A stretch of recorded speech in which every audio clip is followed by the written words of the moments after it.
Eli tervetuloa lehdistötilaisuuteen. Lippo Hamina. Lippo voitti ottelun supereilla. Aloitetaan vierasjoukkueen pelijohtajasta Jari Heikkilä kommenttiottelusta. No hyvä alku saatiin, ekalla jaksolla saatiin pää heti auki siinä ja hyvällä sykkeellä koko ajan mentiin, mutta 3-1 tilanteessa ei vielä riitä, Oulu tuli rinnalle siinä ja onneksi ei ohi päässyt siinä sitten, kun oli selkeä palotilanne kolmoselle, että annettiin vielä jatkotilanteita, mutta onneksi saatiin piettyä. Toinen jakso nihkeetä, lähes kuolleesta kolmannes vuorossa vielä noustiin tasatulokseen ja älytön määrä virheitä, älyttömiä suorituksia. Ja järkyttävää omaa mukaan, että kaverit ei joutunut tekemään niitä paloja oikeastaan välillä ollenkaan, että me itse sählättiin. Painetta kenttää, kotiutuksissa lyö, sivulaittomia ei ollut kukaan tekemään yhtään mitään. Ja sitten oikein muista tuosta tokasta, tämä ratkaisu vielä sitten toi supervuoro, nolla palolla, 1-2 väärä alle ja sitten tällainen järkyttävä ratkaisu lyöjältä, että kopittaa molemmat, kun hyvä hyökkäys päällä, niin harmittaa.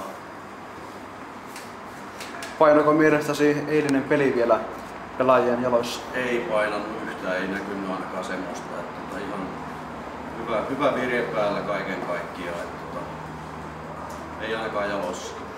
No mihin asioihin kuitenkin tyytyväinen omassa joukkueessa pelissä? Kyllä kai sitä kohta vähän aikaa pelin jälkeen niin johonkin asioihin on tyytyväinenkin, mutta nyt tuntuu, että ei osaa ruotia oikein peliä vielä.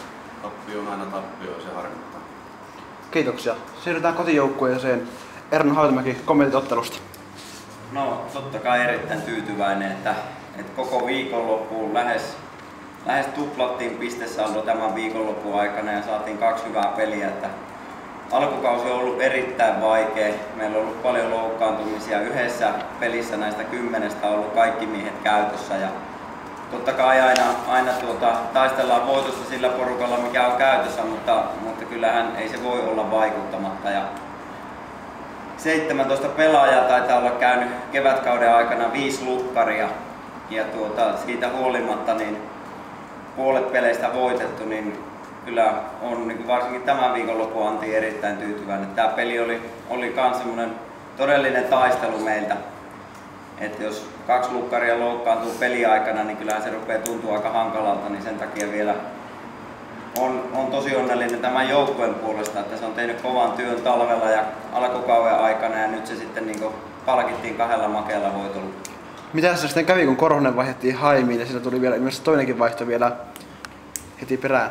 No siinä Korhosella oli sen verran tuntemuksia tauolla, että ei ollut siinä kunnossa, että olisi pystynyt lukkarina jatkaa. Ja Haimilla sitten puolestaan takareisi meni ja sen takia jouduttiin ottaa sitten vaihto takaisin, mutta hienosti selvittiin siitä, että ekan jakson nousu oli hyvä ja siinä oli paikat vielä sitten viedä se eka jaksokin. Toinen jakso tosiaan meinas tulla kulminaatiopisteeksi se Haimin loukkaantuminen, että siinä meinas vaaka kaatua sitten vierasjoukkueelle, mutta pystyttiin se puolustaa ja siitä saatiin sitten semmoinen henki, että pystyttiin tuo supervuoro kääntämään ja tietyt pelaajat Kilpeläisen Jarkon johdolla niin kovat suoritukset koviin paikkoihin. No mikä oli tämän Jussi Marjuksen tilanne? Eilen pelasi hyvän pelin ja tuliko sama vamma uudestaan sitten? Joo, takareiden kanssa on ollut vaikeuksia ja se nyt sitten sen verran otti eilen, että ei kannattanut lähteä riskeeraamaan. Että kyllä meidän kannalta tauko tulee erittäin hyvä paikka. Kiitoksia. Ja otetaan vielä lyhyet kommentit ykköspalkituilta vierasjoukkueen Ville Aalto. Kuinka itse kommentoisit ottelua? Vähän aika paljon, että piti voittaa se peli siinä toisella jaksolla, että ei siinä mitään, että saatiin, se 3. vuoro saatiin hyökkäys päälle, mutta sitten jostain käsittämättömästä syystä metrin perkele ettiminen 2. muuttui paloksi. Me ei vaan ymmärrä, että pelataan ykkössarjaa, niin tällä tasolla tulee tollaisia tuomarivirheitä, mikä on metrin verran. Se oli ainut ihminen tässä koko stadionin, kuka näki, että se palosi. Sitten on 2 paloa 3 lyömässä, 2. 1. Ja emme voi viimeistä vuoroa varten katkaista siihen paikkaan. Se meni siitä. Sitten saatiin 1 yritys ja sitten yrittiin vielä siihen mainittuun koppiin, mutta kyllä toi valttaa päähän, että ei vaan voi mitään. Kiitoksia.